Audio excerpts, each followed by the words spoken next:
Hello everybody, welcome back! Today we are talking episode 5 of the Dicely campaign. Links are in my bio as always if you want to get caught up on the episode before you watch the recap. This feels like the episode that I have had the most visceral reaction to thus far. Episode 4 ended with a cliffhanger of us meeting this stranger in the desert. So when episode 5 picks up, we get to actually continue our conversation with this man. We learn that his name is Renan and he's an Eladrin druid from this land. And the druid thing is particularly interesting as druids haven't been seen in this world for centuries. We invite Renan into our camp, sit him down by our fire, and he starts to explain some things to us. He has been in hibernation since just before the dragons attacked, which happened about 300 years ago. He and the other druids were meant to reawaken when the land was safe enough to return to. But something has gone wrong and the druids haven't reawoken. He tells us that there are 5 druid enclaves. One of them in particular was meant to reawaken first and alert all the others that it was safe to return.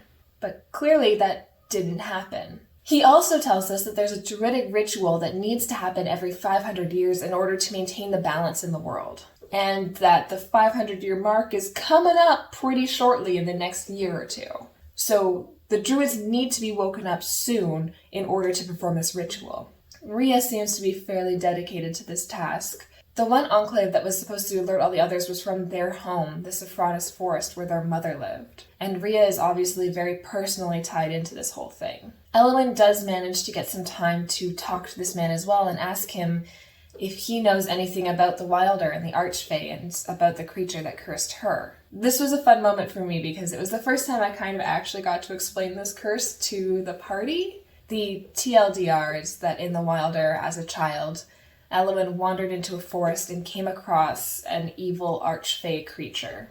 And this creature told her to find its name before sending Elwyn back out from the forest. And it was only after that moment that Elwyn started to realize that her body was no longer aging and that she had been cursed by this creature. Renan does tell Elwyn, though, that these archdruids that we need to reawaken also possess great ancient knowledge, and they may know what this creature's true name is. So, that's a lead. And it's been a long time since Elwyn has had a lead like this that felt solid. And she tries not to get her hopes up because every other time she's thought she was about to get some answers, they haven't amounted to anything. But she's never tried in the material plane before, and this feels like it could work. Elwyn and Nell also had a nice talk while they were keeping watch that night. Nell opens up to Elwyn and kind of explains to her that she doesn't totally understand how her powers work. She asks Elwyn a bunch of questions about where magic comes from. It's not Elwyn's area of expertise, so Elwyn herself doesn't totally know what might be causing this disarray in Nell, but she's committed to helping her. I think Elwyn actually sees a lot of herself in Nell. Elwyn was cursed as a child and spent years and years having no idea why her body was acting the way it was, why her body didn't age. And she knows how traumatic it can be to not understand what's happening to you. Elwyn worries that it also sounds like a curse that's on Nell. The idea of this extra presence in her subconscious scares Elwyn. You know, Elwyn knows what it feels like to have some external figure take control of your life. But I think in the moment, Elwyn didn't want to scare Nell. I think Elwyn would like to find some books and do some more research about this before she brings up the idea to Nell. But after that, the party continues on.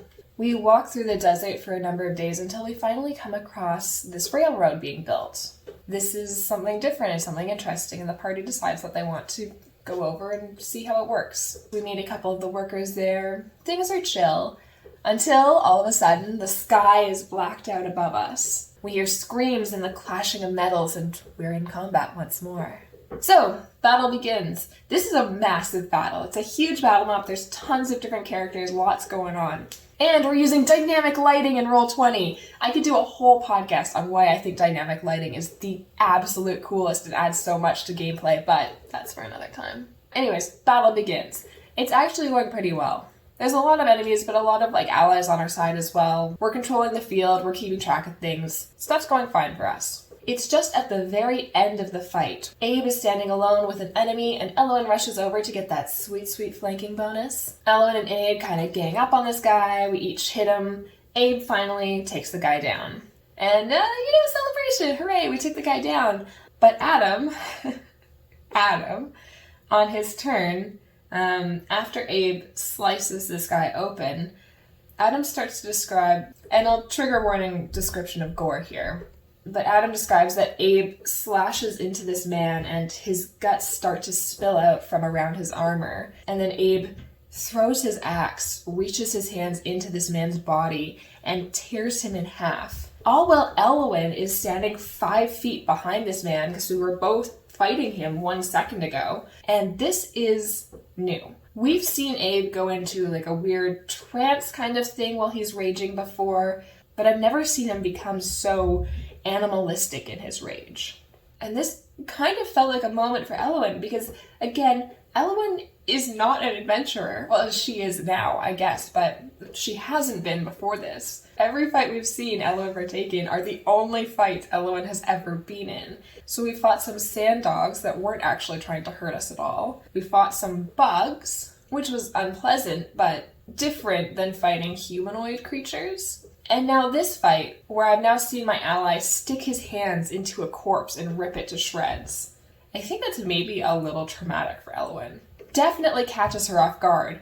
But then Nell, sweet innocent Nell, decides to walk over to Abe. I think she's trying to help him snap out of his rage. She walks right up to him and puts her hands on his face. And Abe, on his turn, goes to lunge at Nell. And he reaches for her like he's going to grab her by the throat before his rage ends and he drops to the ground. We've heard Drax say that he thought that Abe was dangerous, but I've now watched him from 5 feet away tear apart a body and then attempt to attack an ally. And I don't know if I've ever felt a more sudden and intense shift in how I feel about another player character as I have in this moment. Holy shit, am I scared of Abe right now.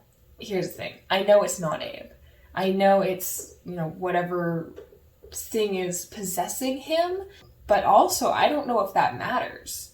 He's proved to me all of a sudden that he's wild and dangerous and he will attack allies. I don't know what's going to happen next. So we played last night. I'm recording this the next day. I don't normally record these the day right after playing, but I just haven't been able to stop thinking about the last 5 minutes of that session. It changes a lot. I don't know. I'm very interested to see what happens next session, though. One thing is for certain, though, is that I frickin' love these players. The Dicely crew is just so good! Everyone is just so into the roleplay and into these characters, and the story that we're starting to weave is just insane. I'm just still reeling from it. Wild. God damn it, Abe.